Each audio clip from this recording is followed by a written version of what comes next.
예, 마태복음 19장 16절에서 26절. 예, 하나님께서 주신 말씀입니다.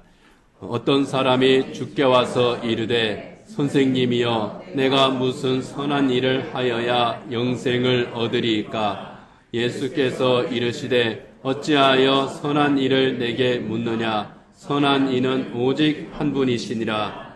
내가 생명에 들어가려면 계명들을 지키라. 이르되 어느 계명이오니이까? 예수께서 이르시되 살인하지 말라, 간음하지 말라, 도둑질하지 말라, 거짓 증언하지 말라, 내 부모를 공경하라, 내 이웃을 내 자신과 같이 사랑하라 하신 것이니라. 그 청년이 이르되 이 모든 것을 내가 지키었사온데 아직도 무엇이 부족하니이까? 예수께서 이르시되 내가 온전하고자 할진대 가서 내 소유를 팔아 가난한 자들에게 주라. 그리하면 하늘에서 보화가 내게 있으리라. 그리고 와서 나를 따르라 하시니 그 청년이 재물이 많음으로 이 말씀을 듣고 근심하며 가니라. 예수께서 제자들에게 이르시되 내가 진실로 너희에게 이르노니 부자는 천국에 들어가기가 어려우니라. 다시 너희에게 말하노니 낙타가 바늘귀로 들어가는 것이 부자가 하나님의 나라에 들어가는 것보다 쉬우니라 하시니 제자들이 듣고 몹시 놀라 이르되 그렇다면 누가 구원을 얻을 수 있으리이까? 예수께서 그들을 보시며 이르시되 사람으로는 할 수 없으나 하나님으로서는 다 하실 수 있느니라. 아멘. 아멘.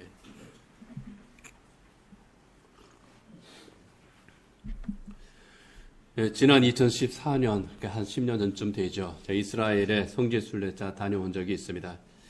그때 예루살렘에 있는 그 유대인 호텔에 제가 며칠 묵었습니다. 그 묵었던 날이 마침 안식일이었습니다. 유대인들은 안식일에 아무 일도 하지 않습니다. 심지어 엘리베이터도 쉽니다. 엘리베이터는 기계인데 기계도 쉬어야 되는지 하여간 엘리베이터도 움직이지를 않아서 제가 아마 10층인가 12층에 묵었는데 그 유대인들 그 호텔은요 복도 계단도 좁아요. 우리 교회 그 계단보다 훨씬 좁습니다.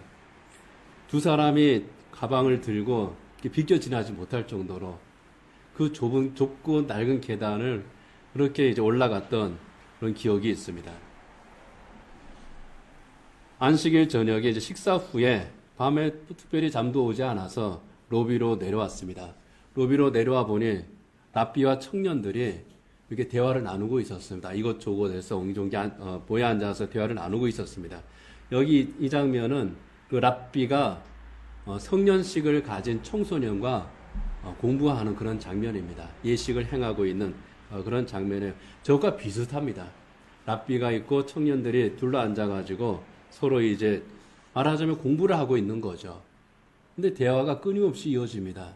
그 사람들이 뭐라고 얘기하는지 제가 알아들을 수는 없는데 진지하게 나이 든 랍비하고도 이야기하는 그룹이 있고 또 젊은 랍비하고 이야기하는 그룹도 있고 여기저기서 1시간이고 2시간이고 계속 그 대화를 나누고 있었습니다. 언제까지 하나 보다가 제가 지쳐서 먼저 올라갔습니다.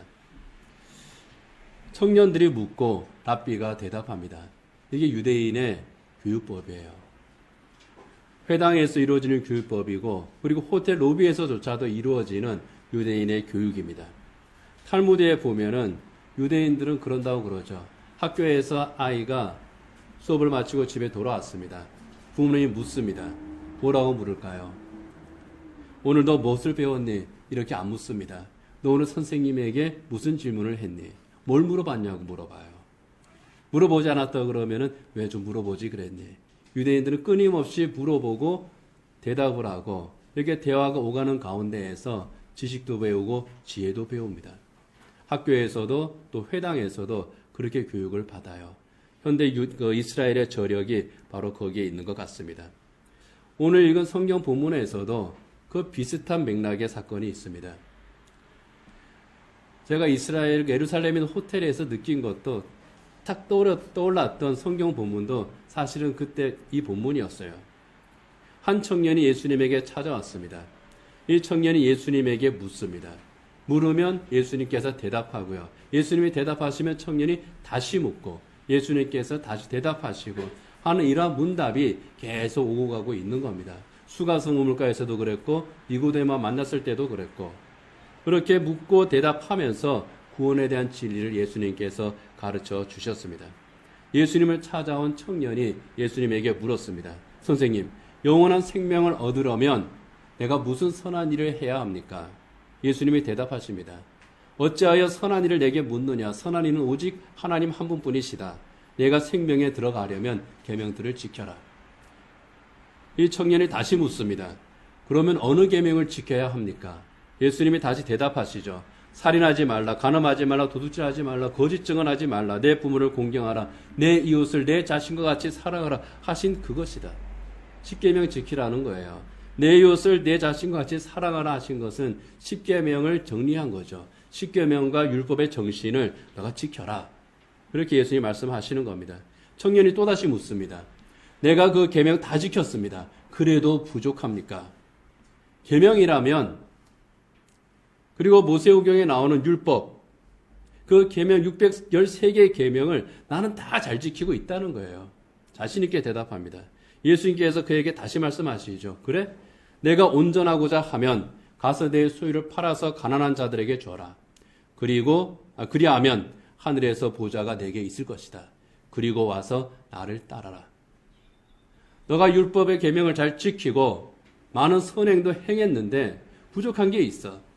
너 재산 많잖아. 그거 다 팔아서 가난한 사람들에게 나누어주고 그 다음에 나를 따라라. 예수님과 청년의 대화가 여기에서 끝이 났습니다. 왜 끝났을까요? 청년이 대화를 멈췄기 때문입니다. 근심하며 돌아갔습니다.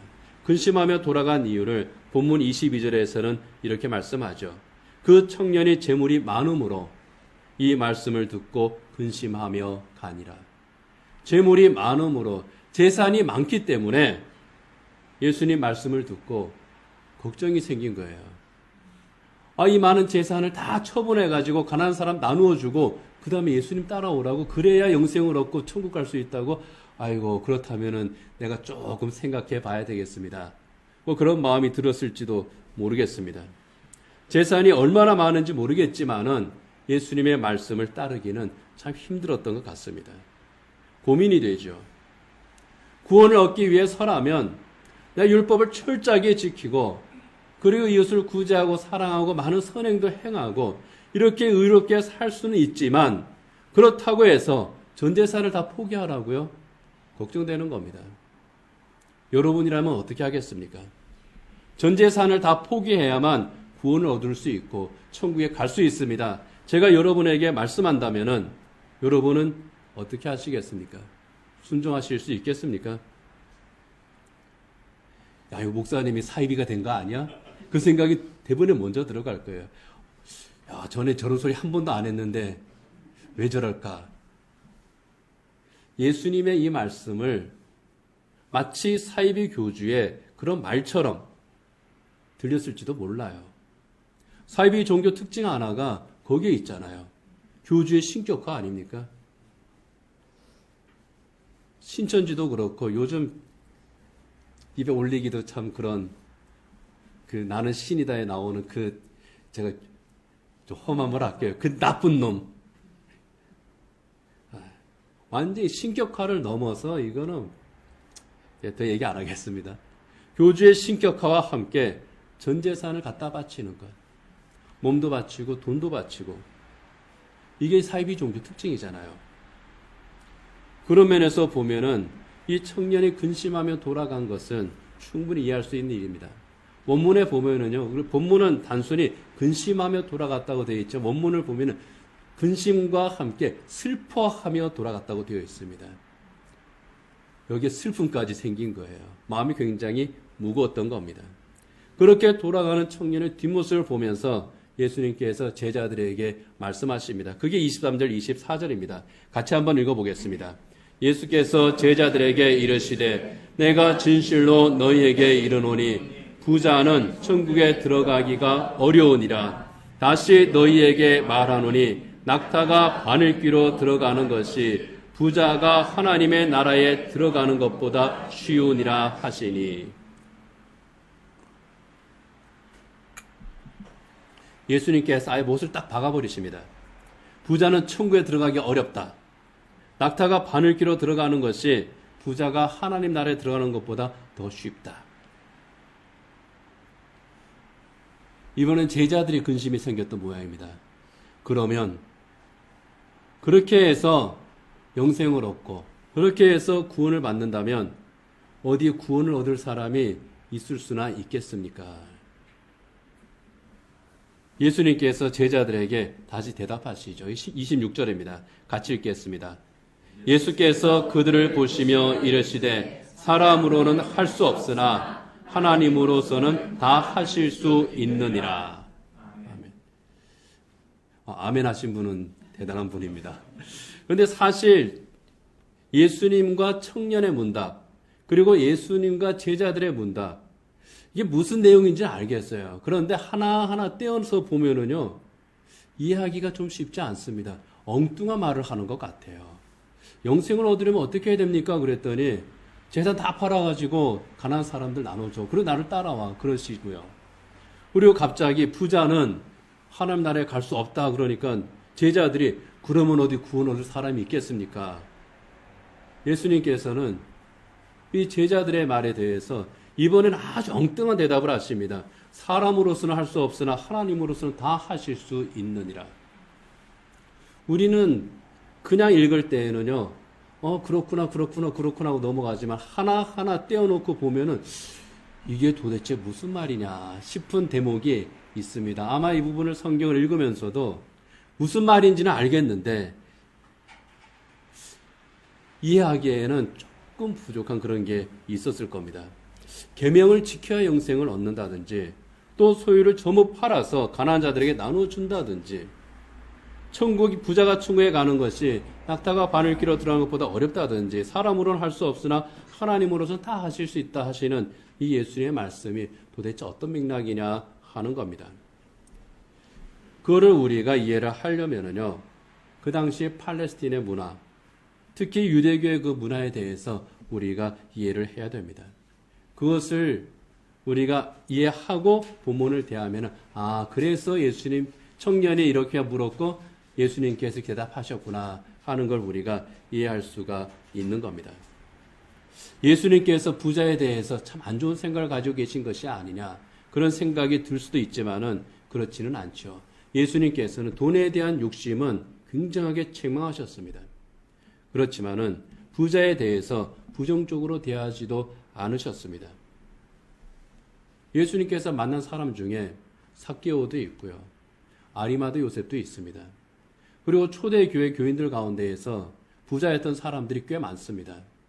바나바도 있고 그리고 브리스길라와 아굴라 부부도 있고 그리고 무엇보다도 위대한 복음의 종 사도 바울 부잣집 도련님입니다. 그 당시에 부자였고요. 귀족이었고요. 엘리트였고요. 금수저 중에 금수저가 사도 바울입니다. 예수님께서는 부자를 불러서 복음의 종으로 세우셨어요. 그렇기 때문에 본문의 요점은 부자는 천국에 갈 수 없다는 게 아닙니다. 전 재산을 다 팔아 구제해야만 천국에 들어갈 수 있다. 그것도 아닙니다. 예수님과 청년의 대화에서 중요한 거는요. 천국에 가기 위해서 영생을 위해서 무엇이 필요하냐 하는 거예요. 여기에서 청년이 가지고 있었던 이해와 예수님께서 말씀하시는 내용이 다른 겁니다.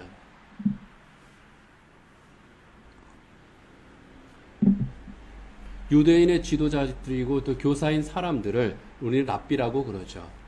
이 랍비를 다른 말로 탄나라고 합니다. 이 탄나라고 하는 것은 교사라는 뜻이에요. 그리고 탄나임 하면은 교사들, 선생님들 그런 뜻이 됩니다.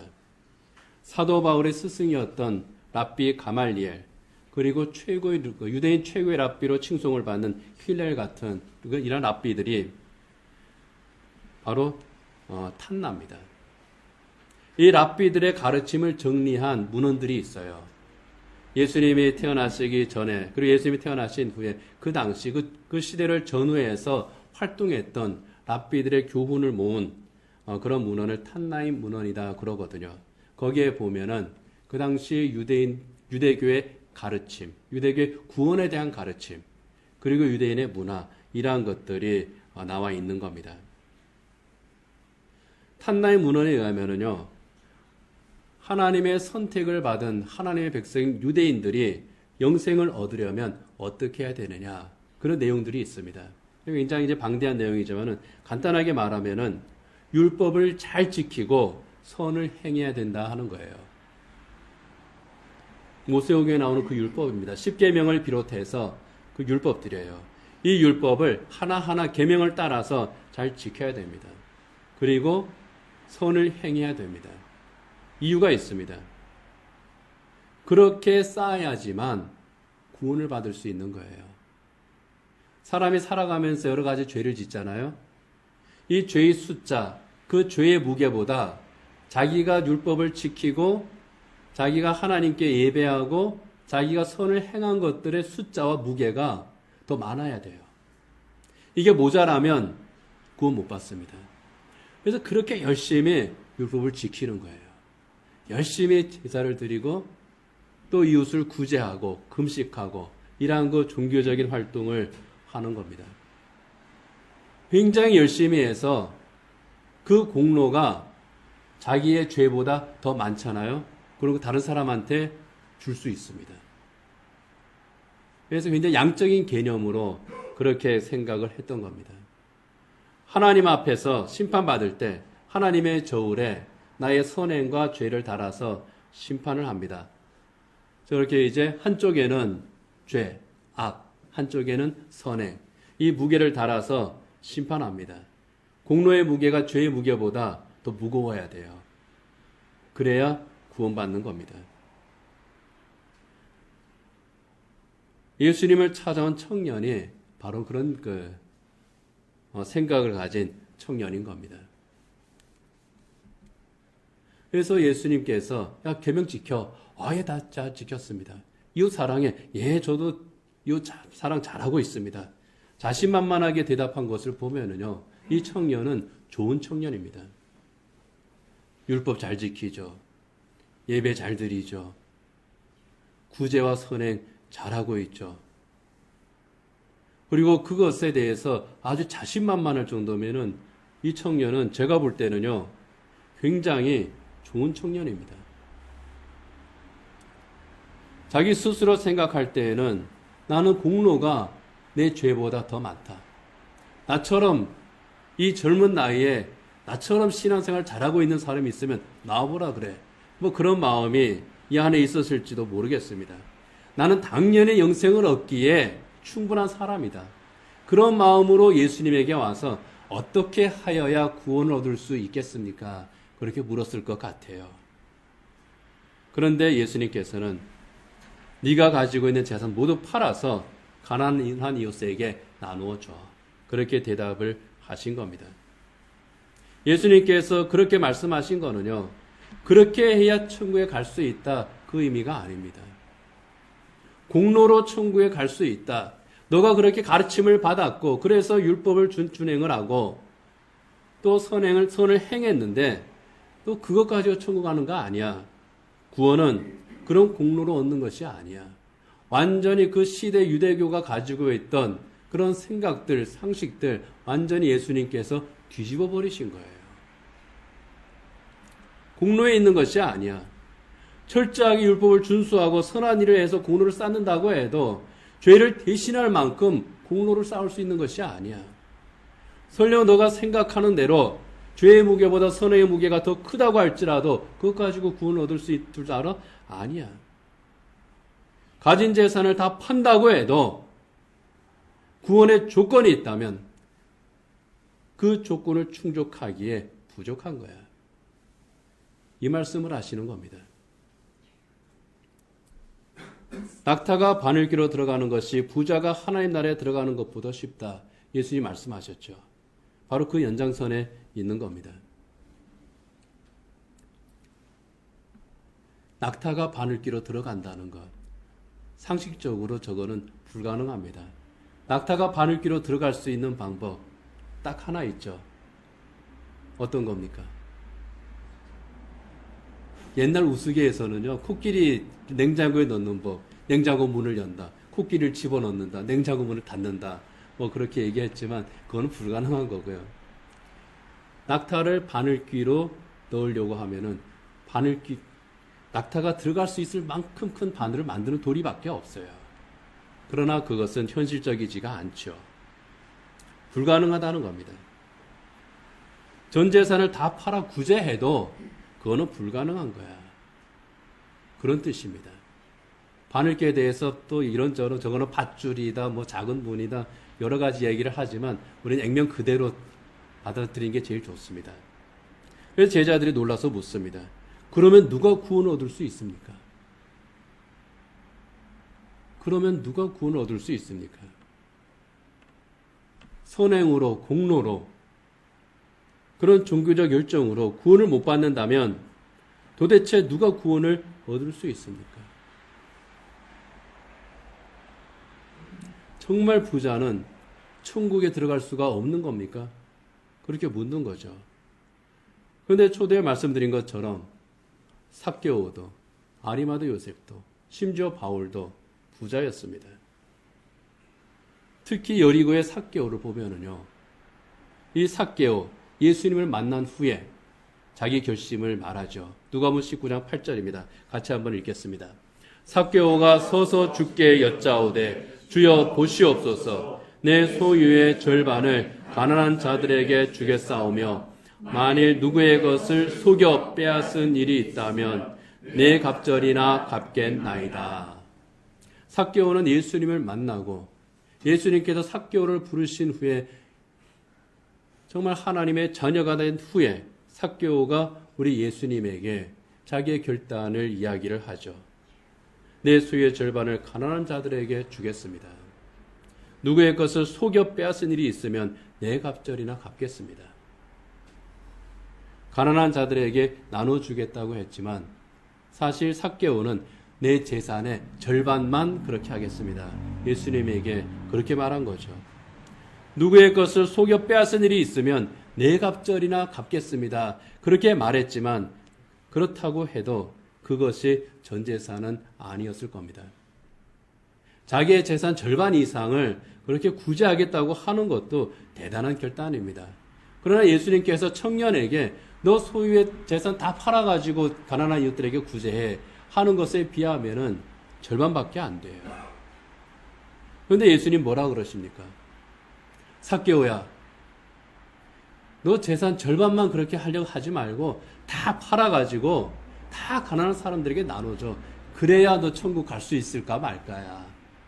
야, 부자 청년은 그래도 신앙생활 잘하고 선하고 착하게 살면서 날 찾아왔지만 너는 세리장 하면서 얼마나 또 많은 사람들의 눈에서 눈물 흘리게 했겠냐.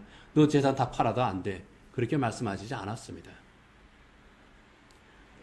누가복음 19장 9절에 10절에 보면은요, 이렇게 말씀하시죠. 같이 읽겠습니다.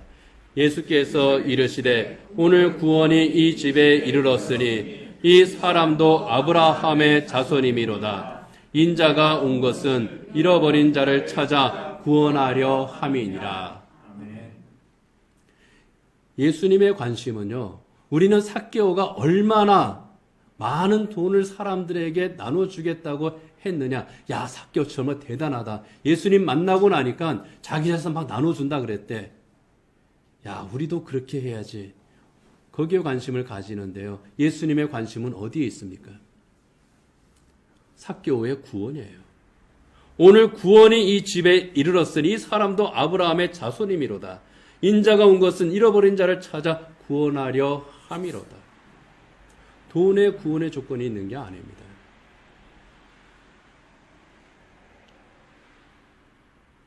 삭개오는 되고 이 청년은 안 되고 얼마만큼 부자가 되어야 예수님께서는 그 재산을 다 팔아야 된다고 하시고 또 어느 정도 부자는 반만 해도 된다고 또 그렇게 말씀을 하시겠습니까? 그게 기준이 아니라는 거예요.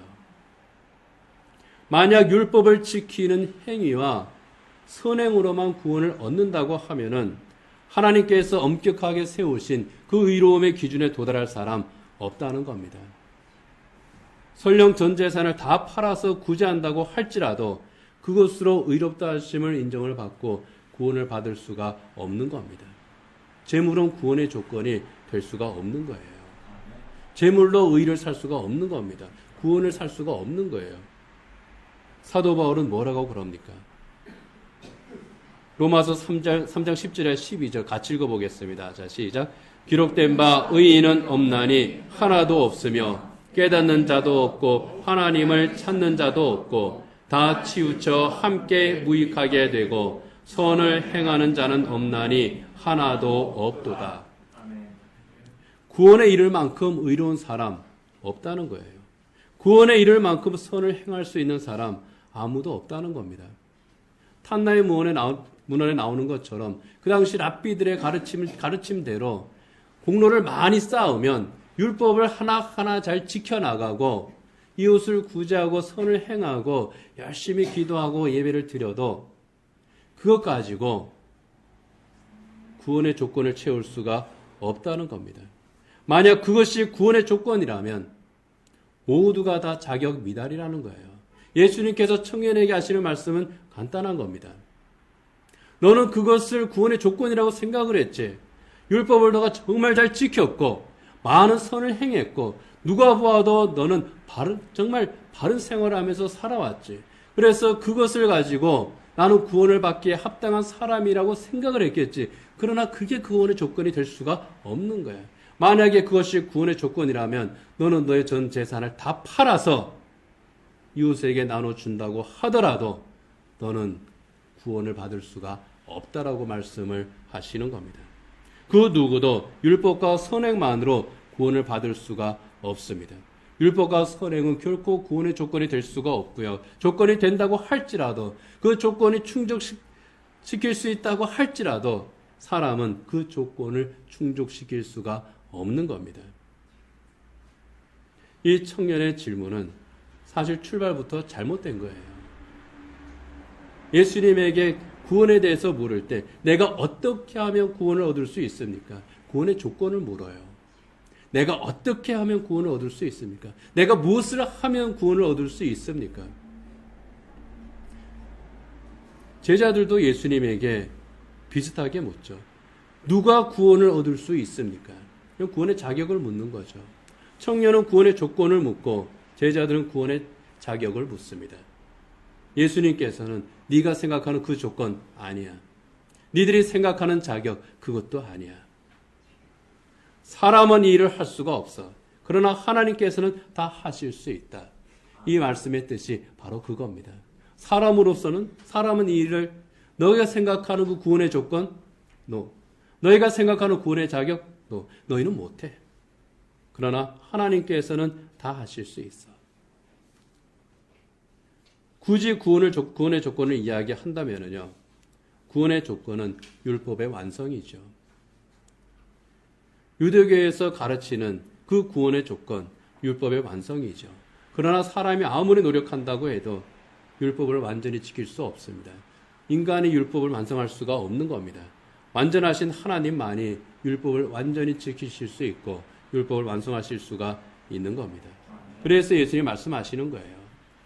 예수님의 말씀을 하나로 묶으면은 율법을 잘 지키는 것, 이웃을 사랑하며 선을 행하는 것 참 좋은 일이야.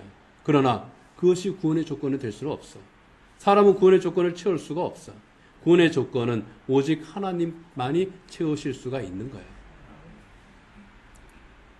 하나님께서 어떻게 채우셨습니까? 십자가에서 우리 예수님께서 우리 모든 죄를 대속하는 그 죽음을 죽으심으로 그 조건을 우리 하나님께서 채우게 하신 겁니다. 그래서 에베소서 2장 8절에서 말씀하십니다. 같이 한번 읽어보겠습니다. 너희는 그 은혜에 의하여 믿음으로 말미암아 구원을 받았으니 이것은 너희에게서 난 것이 아니요 하나님의 선물이라. 구원은 공로가 아닙니다. 율법 준수와 선행으로 쌓은 공로가 아닙니다. 오직 십자가의 은혜로 말미암습니다. 구원에 이르는 은혜, 예수님께서 십자가에서 성취하신 그 속죄의 은혜입니다. 이 은혜를 믿는 믿음으로 구원을 받습니다. 그래서 구원은 하나님의 선물이죠. 하나님의 선물을 받았기 때문에 이 십자가 앞에서, 이 구원의 은혜 앞에서 그 누구도 자랑할 수가 없는 겁니다. 우리 주님 앞에서 교만할 수가 없는 겁니다. 겸손해질 수밖에 없는 거예요. 또 반대로 나는 이래서 구원을 못 받고, 나는 저래서 구원을 못 받고, 나는 아직 많은 것이 부족해. 그것도 아닙니다. 구원은 오직 은혜이기 때문에 예수님 십자가 앞에 그냥 나가기만 하면 되는 거예요. 교만도 내려놓고, 비겁함도 내려놓고, 모든 것을 다 내려놓고 그냥 이 구원의 선물을 주신 하나님 앞에 나아가기만 하면 되는 겁니다. 그저 우리가 할 일은, 우리가 율법을 지키고 선을 행한다면 그것은 하나님께서 우리에게 주신 놀라운 은혜에 감사하면서 하나님의 말씀에 순종하는 겁니다. 이 놀라운 구원의 은혜, 이 황홀한 구원의 은혜를 주신 이 하나님 앞에 감사하기에 율법을 지키고 선을 행하는 겁니다. 청년처럼 구원에 이르는 그 공로를 쌓기 위해서 선을 행하는 게 아닙니다. 삭개오처럼 구원의 은혜에 감사해서 선을 행하는 거예요. 이것을 깨달은 사람이 바로 마틴 루터입니다. 마틴 루터는 구원에 이르는 그 공로를 쌓기 위해서 엄청나게 애를 썼던 사람입니다. 자기의 죄를 정말 하나하나 기억해내고, 심지어 우리가 볼 때에는 죄가 아닌 것 같은데도 정말 죄를 짜내서, 죄를 여기 안에서 막 짜냅니다. 그리고 하나님 앞에 회개를 해요. 하나님 앞에 그냥 나가서 기도하기도 하고, 촛불을 켜놓고 기도하기도 하고, 금식하면서 기도하기도 하고, 계단을 무릎으로 꿇고 올라가면서도 기도를 하고, 자기 몸을 괴롭히면서 그 죄의 대가를 하나하나 치르면서 그 공로로 구원받기를 사모했습니다. 그런데 그렇게 할수록 아니거든요. 그래서 깨달은 게 뭡니까? 오직 의인은 믿음으로 말미암아 살리라. 아, 공로가 아니라 하나님의 은혜를 믿는 그 믿음이구나. 은혜로 구원을 받는 거구나. 이 구원의 선물을 주신 그 하나님 앞에 감사함으로 나아가는 것밖에 없구나. 거기에서 비로소 마틴 루터가요, 진정한 회개를 합니다. 그전에는 억지로 회개를 했어요. 공로를 쌓는 회개입니다. 내가 한 번 회개하면 한 번 죄를 갚거든요. 그렇게 쌓여야 되는데 그게 아닌 거예요. 요한복음 3장 16절 말씀처럼 하나님께서 사랑하심으로 독생자 예수 그리스도를 우리에게 보내셨고, 우리의 모든 죄값을 치르는 그 대속의 십자가를 지게 하셨고, 그 사랑을 믿고 예수님을 영접하는 사람들, 하나님께서는 구원하시고 하나님의 자녀가 되게 하지 않으셨습니까? 요한복음 1장 12절 말씀 같이 읽겠습니다. 영접하는 자 곧 그 이름을 믿는 자들에게는 하나님의 자녀가 되는 권세를 주셨으니. 영접하는 방법은 뭡니까? 믿음이잖아요. 예수님을 인정을 하고 믿으면 하나님의 자녀가 되게 하신 겁니다. 하나님의 말씀을 지켜 순종하고 선을 행한다는 것은요, 억지로 하는 것이 아니라, 공로를 쌓기 위해서가 아니라 하나님의 자녀이기 때문에, 그리고 하나님의 자녀로서 우리에게 주어진 권세라고 하는 겁니다. 그래서 우리는 구원을 위한 공로를 쌓지를 않습니다. 구원의 은혜에 감사해서 구원받은 자 합당한 삶을 사는 겁니다. 내게 주신 것, 하나님께서 내게 허락하신 것, 이것을 어떻게 사용하는 것이 하나님께서 기뻐하시는 것인가, 하나님께서 영광을 받으시는 것인가, 내가 어떤 길을 가는 것이 구원받은 하나님의 백성이 걸어가는 그 길인 것인가, 이것을 생각하면서 하나님 앞에서 살아갈 때, 하나님 향해서 살아갈 때, 그것이 비로소 우리가 모든 것을 하나님 앞에 드리는 그런 전인격적인 헌신과 순종의 삶이 되는 겁니다. 그것이 바로 나를 구원하신 예수님을 닮아가는 삶입니다. 예수님께서 사랑의 십자가로 율법을 완성하셨습니다. 그렇기 때문에 우리가 율법을 완성하기 위해서 아등바등할 일이 없는 겁니다. 율법을 완성하셨으니 그 예수님을 따라서 가는 거고요. 그리고 사랑으로서 율법을 완성하셨으니 예수님처럼 서로 사랑하는 겁니다. 이제 말씀을 맺도록 하겠습니다. 성도의 삶은요, 구원의 조건을 달성해서 구원의 자격을 얻는 것이 아닙니다. 내 전 재산을 다 팔아서 바친다고 해도, 구제한다고 해도 하나님께서는요, 그건 구원의 조건이 아니야. 그렇게 말씀하십니다. 구원은 이미 예수님께서 성취하신 거고요. 우리가 할 일은 구원을 받기 위해 애를 쓰는 것이 아니라 구원받은 자의 열매를 맺기 위해서 애를 쓰는 겁니다. 나는 구원받은 자에 합당한 삶을 내가 살아가고 있는가? 그거를 우리가 생각해야 되는 거예요. 내가 이렇게 살다가 나는 천국 못 가지? 그게 아니에요. 그거는 내가 공로를 쌓아야 구원을 받는다고 생각해서 벗어나지를 못하고 있는 겁니다. 탕자가 돌아왔을 때 아버지가 뭐라 그럽니까? 야, 너 내 아들의 지위를 회복하기 위해서 네가 한 거 있어? 그렇게 안 물어보시잖아요. 죽었던 놈이 살아 돌아왔다 그랬잖아요. 죽었던 내 아들이 다시 살아왔다. 가면 되는 거예요. 이게 구원입니다. 구원받은 자로서 내가 어떻게 살아가고 있는가? 구원받은 자의 공동체로서 이 교회가 어떻게 하고 있는가? 구원받은 자로서 나는 내 삶을 어떻게 관리하고 있는가? 구원받은 자로서 나는 내게 주신 돈을 어떻게 사용하고 있는가? 구원받은 자로서 나는 내 직업의 현장에서 어떻게 하고 있는가? 우리가 고민해야 될 것은 바로 그 부분이에요. 이거를 통해서 내가 맺는 열매가 어떤 것인가 하는 겁니다. 그것이 우리가 고민해야 될 것이고 그것이 우리가 힘을 써야 될 것이라고 하는 겁니다. 내가 예수님께로부터 구원의 열매라고 하는 사랑의 빚을 졌으니 내가 이제는 사랑의 빚을 갚는 삶을 살겠습니다. 로마서 13장 8절이죠. 같이 한번 읽겠습니다. 시작. 피차 사랑의 빚 외에는 아무에게든지 아무 빚도 지지 말라. 남을 사랑하는 자는 율법을 다 이루었느니라. 남을 사랑하는 자는 율법을 다 이루었느니라. 누굽니까? 예수님이에요. 예수님처럼 예수님의 마음으로 서로 사랑할 때 율법을 다 이룬 자의 삶, 예수님처럼 살고요. 예수님께서 맺으신 그 열매를 맺는 겁니다. 예수님께서 나를 구원하기 위해서 모든 것을 아낌없이 주셨으니 이것을 또한 우리에게 주신 것을 내가 아낌없이 나누며 섬기며 그렇게 사랑의 열매, 생명의 열매를 맺으면서 살아가겠습니다. 그 결단과 헌신이 중요한 겁니다. 모든 재산을 다 바치라는 것이 아니에요. 삭개오처럼 자기가 결단을 내리고 이제 내가 내 재산 귀하게 사용하겠습니다. 그럴 수도 있고요. 브리스길라와 아굴라처럼 그 부부처럼 복음을 전하는 일에 내가 섬기면서 또 함께 헌신하겠습니다. 그렇게 할 수도 있고요.